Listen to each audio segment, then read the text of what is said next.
ladies and gentlemen. I hope everyone is having a great day with positive vibes only. Welcome to the Community Podcast. We are here as part of the community, hoping to expand our knowledge base so that we may share and others may share with us. This concept has been something that has been on my mind for some time.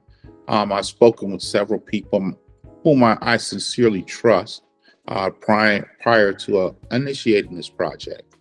And the aim of this project is we're going to move from region to region. We'll start off here in the West Georgia area, West Central Georgia area, Columbus and LaGrange. And we're going to talk to some community leaders and some people who are actually engaged in helping this to be a better place to live. We'll have approximately 8 episodes for season 1, focusing on that area. Season 2, we're going to step a little bit farther north, and we're going to have approximately 8 episodes of the same type show. But it's going to be centered in Rochester, New York. What I've learned over the years, and has been a very, very valuable piece of knowledge, is that we tend to view ourselves from a prism that focuses on the place in which we live, more so than viewing ourselves as a community that has a symbiotic relationship with all communities of similar construct. So I say that to say this: we have to share with each other in order to make this a better place for our children and our children's children. And that is exactly what we intend to do. This first season, you will see episodes that focus on a lot of different topics. One of those topics is going to be 4IR. I don't know how many people are familiar with 4IR, but the fourth industrial revolution has already started, and many people are not informed of what this means and the consequences thereof. You will see simple things that don't really stand out yet, but they will as we move along. I'll give you an example. My wife and I were traveling about a month ago, and we stopped at a Steak and Shake to grab some lunch. When I walk inside the Steak and Shake, normally there's a greeter there that takes you to your table and takes your order and brings your food back. Well, that didn't happen at this Steak and Shake. There were 4 kiosks, no one at the counter, no one to greet you. It was your job to go to the kiosk, pick out what you wanted as far as food items, enter it into the kiosk, and then either use a debit or credit card, or one of the kiosks actually accepted cash. So then you pay there at the kiosk. It would print out what your order is. You take the receipt, find a seat, and they call you when your order is ready, and you come pick it up. Well, I'm not an expert, but I would tend to say that I saw, I want to say 3 people total working at that Steak and Shake. I'm used to seeing more than twice that many.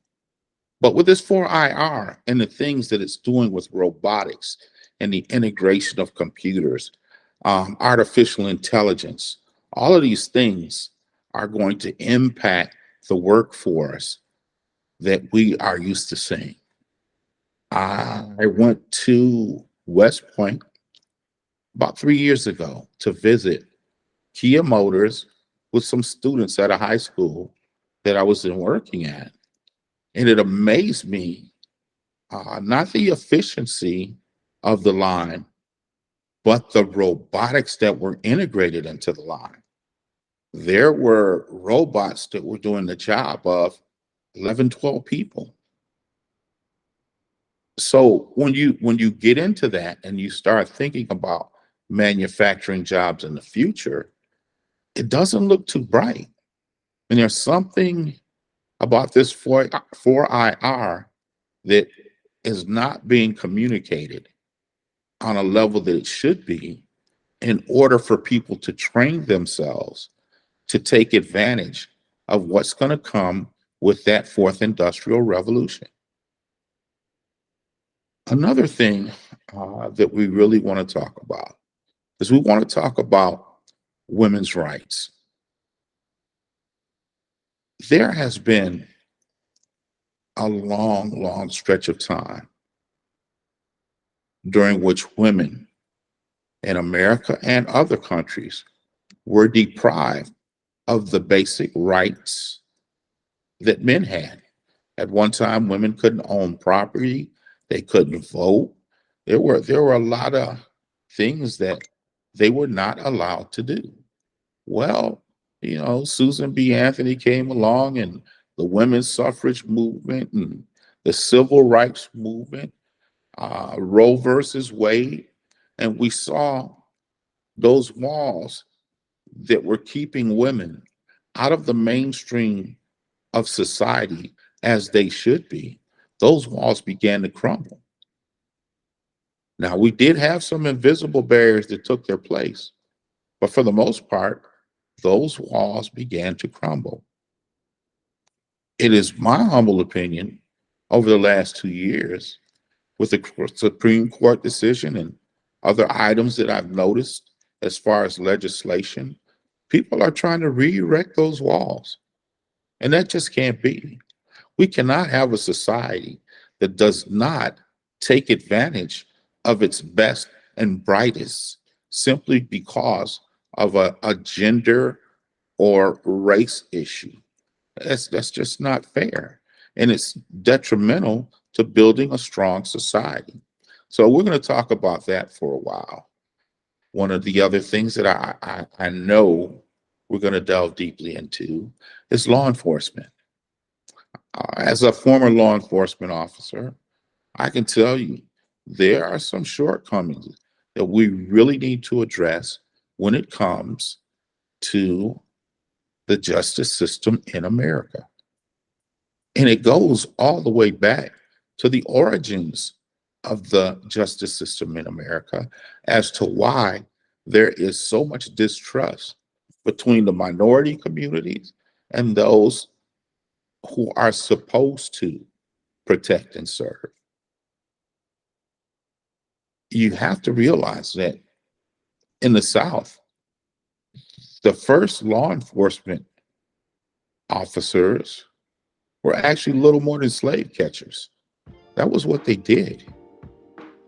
And they were used all throughout the 70s, from the time slavery, the advent of slavery came about, all the way through the 1970s.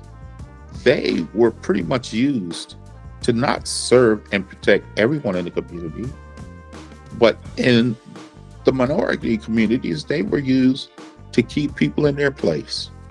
Simply said, you look back and you see the things that happened and how police were involved.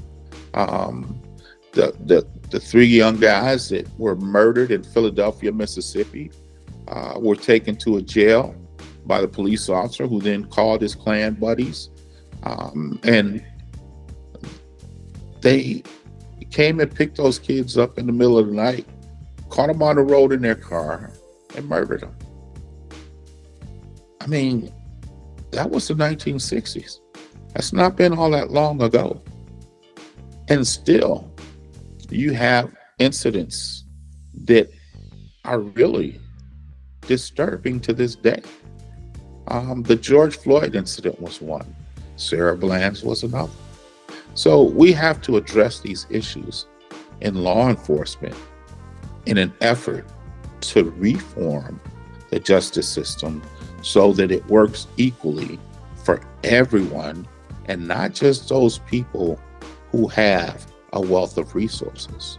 because you have to look at it deeply. And one of the things I found is um, poor white people receive just as much disrespect and disregard from law enforcement as do people of color.